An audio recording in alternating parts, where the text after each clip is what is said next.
Why they try to block your crown, third eye, and voice. Again, let's get plain language. Crown and third eye chakras. So crown, Sahasrara chakra. Um, Third eye, Agnya. Okay, pineal gland.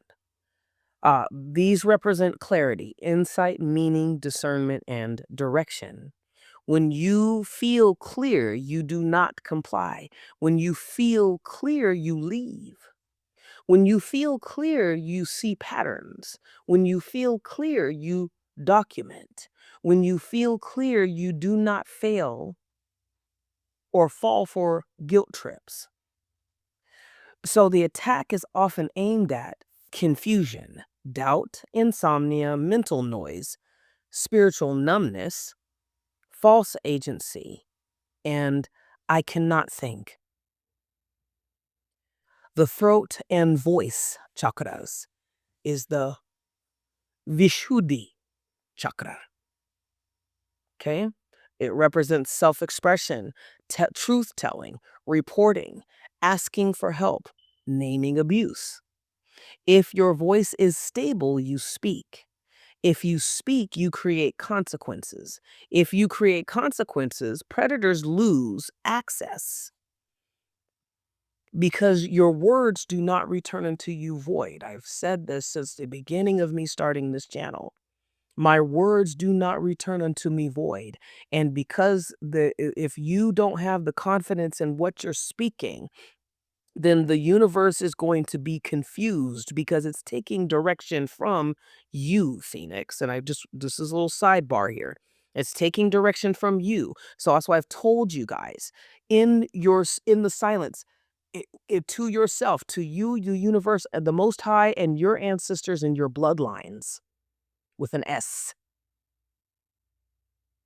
You are the curse breaker. So when you speak it into existence, when you vibrate it into existence, when you sing it into existence, it has to manifest. Now, our enemies are going to try and are going to block it for as long as they possibly can. I had to take the try out because from my personal experience, it is I had something that was coming to me that was so glorious and they blocked it. They did not take it because they are not on that vibration. Okay, they're not on that vibration. I am over a lot of these witches and warlocks pay grade, but they don't want to let it through. So uh when you speak, for every second that you have been in my energy, witch, warlock, succubi, incubi, name them by name, for every attack that you put on me, it multiplies back to thee times 3 times 3 times 3 times 3 times 3 to infinity, not just to thee in this instance, but whatever incarnation you come back as throughout you, not just for you, but your whole entire bloodlines until your bloodline is no longer in existence. Do you understand the power in that? Because you are naming your worth on a spiritual level. Okay? So they don't want consequences.